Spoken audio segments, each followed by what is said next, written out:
Baking Bear was getting a phone call, but that's okay.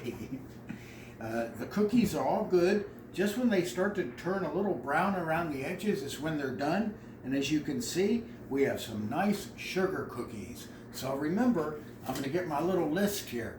We did 8 ounces of butter, unsalted, 1 pound of sugar. We used 2 eggs, half an ounce of corn syrup, half an ounce of vanilla, 1 pound, 4 ounces of flour. All purpose is just fine.